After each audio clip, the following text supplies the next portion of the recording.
வணக்கம். யோசிச்சு பாருங்க. வெறும் வார்த்தைகளால நம்ம வாழ்க்கைய மாத்திர முடியுமா? இன்னைக்கு நாம அப்படி ஒரு பழமையான மந்திரத்துக்குள்ள ஒளிஞ்சிருக்கிற ஒரு பெரிய சக்திய பத்தி தான் பார்க்க போறோம். இது வெறும் வார்த்தைங்க இல்ல, நம்மளையே மாத்தக்கூடிய ஒரு பெரிய ரகசியம். ஒரு சின்ன வாக்கியம் நம்மளோட குணத்தையே மொத்தமா மாத்திரும்னு சொன்னா நம்ப முடியுதா? கேக்குறதுக்கு கொஞ்சம் ஆச்சரியமா தான் இருக்கும் இல்லையா? ஆனா இந்த ஒரு கேள்விக்குள்ளதான் ஒரு பெரிய மர்மமே அடங்கியிருக்கு.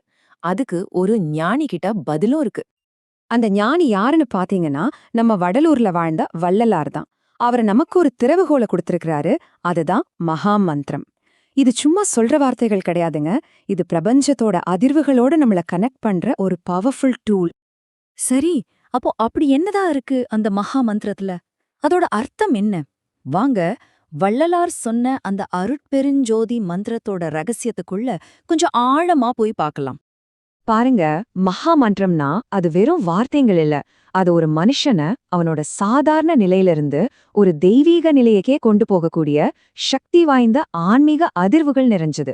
சொல்லப்போனா இது ஒரு திறவுகோல் மாதிரி. இதோ இதுதான் அந்த மகா மந்திரம். அருட்பெருஞ்சோதி, அருட்பெருஞ்சோதி, தனிப்பெரும் கருணை அருட்பெருஞ்சோதி. இதோட அர்த்தம் என்னன்னா, மகத்தான அருளோட ஒளி, அதுக்கு ஈடே இல்லாத கருணை. இந்த வார்த்தைகளை நீங்க சொல்லும்போதே ஒரு விதமான சக்தி மனசுக்குள்ள வர்ற மாதிரி ஒரு ஃபீல் வருது இல்லையா? ஆனா இந்த மந்திரத்தோட உண்மையான பவர் வெறும் வார்த்தைகள்ல மட்டுமில்ல, அத நாம உச்சரிக்கும்போது உருவாகிற அந்த வைப்ரேஷன்ஸ்ல தான் இருக்கு. சரி, அந்த வைப்ரேஷன்ஸ் நம்ம மனசுலயும் உடம்புலயும் என்னெல்லாம் பண்ணுது? வாங்க பார்க்கலாம். இந்த மந்திரத்தோட தாக்கம் ரெண்டு விதமா வேலை செய்யுது.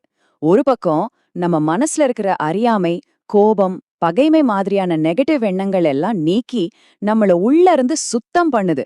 ஒரு கண்ணாடி மாதிரி பளிச்சுன்னு ஆக்கிடுது. அதே சமயம் இன்னொரு பக்கம் ஒரு ஆழமான அமைதியையும் ஒரு தெய்வீக உணர்வையும் நாமளே அனுபவிக்கிற மாதிரி கொடுக்குது. இது ஒரு கம்ப்ளீட் இன்னர் டிரான்ஸ்ஃபர்மேஷன். நம்ம உள்ளத்தையே தூய்மைப்படுத்துதுன்னு சொன்னோம் இல்லையா? சரி, அந்த ஒளி எப்படி நம்ம மனசுக்குள்ள இருக்கிற இருள விரட்டுது? இந்த ப்ராசஸ் எப்படி நடக்குதுன்னு இன்னும் கொஞ்சம் டீப்பா பாப்போமா? இந்த மந்திரத்தோட வைப்ரேஷன்ஸ ஒரு பவர்ஃபுல் டார்ச் லைட் மாதிரி கற்பனை பண்ணி பாருங்க. அது நம்ம மனசோட இருண்ட மூளை முடுக்களை எல்லாம் போய் அங்க தங்கியிருக்கிற நெகட்டிவ் எண்ணங்களை எல்லாம் வெளியேத்துது. இதனால நம்மளோட உண்மையான தூய்மையான குணம் ஒரு பேரொளியா வெளியே தெரிய ஆரம்பிக்குது. இது சும்மா எண்ணங்களை சுத்தம் பண்றது மட்டும் இல்ல, நம்ம நோக்கத்தையே மாத்தி அமைச்சிருது.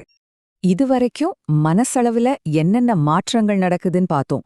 ஆனா வள்ளலாரோட போதனைகள்ல ரொம்பவே ஆச்சரியமான ஒரு உச்சகட்டமான ஒரு விஷயம் இருக்கு. அதுதான் ஒளி உடம்போட ரகசியம்.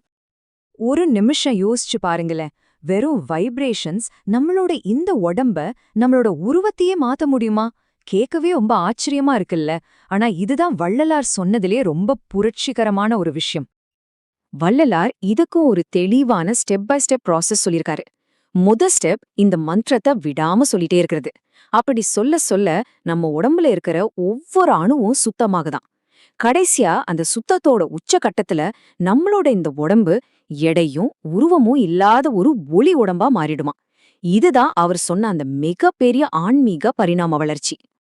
ஒருத்தர் இப்படி ஒளி உடம்பா மாறும்போது அவங்களுக்கும் இந்த பிரபஞ்சத்துக்கும் எந்த வித்தியாசமும் இல்லாம போயிடுது.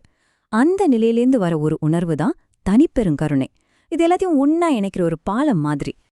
அப்போ தனிப்பெருங்கருணைனா என்ன?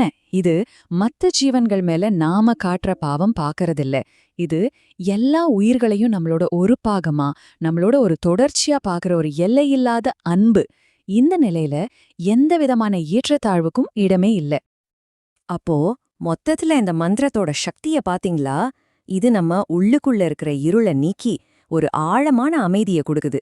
அந்த அமைதி நம்ம உடம்ப சுத்தப்படுத்தி ஒளி உடம்பா மாத்துது.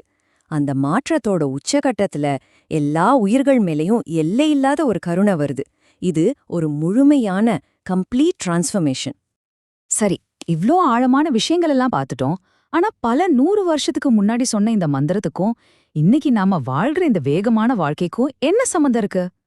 ஒருத்தருக்கொருத்தர் கனெக்ட் ஆகவும் புரிஞ்சிக்கவும் நம்ம போராடிட்டு இருக்கிற இந்த உலகத்துல ஒரு பழமையான மந்திரத்தோட வைப்ரேஷன்ஸ் நமக்கு ஏதாவது சொல்லிக் கொடுக்க முடியுமா?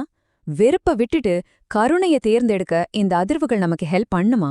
இதுக்கான பதில் ஒருவேளை வெளியே எங்கேயும் இல்ல, நமக்குள்ளேதான் இருக்கலாம். யோசிச்சு பாருங்க.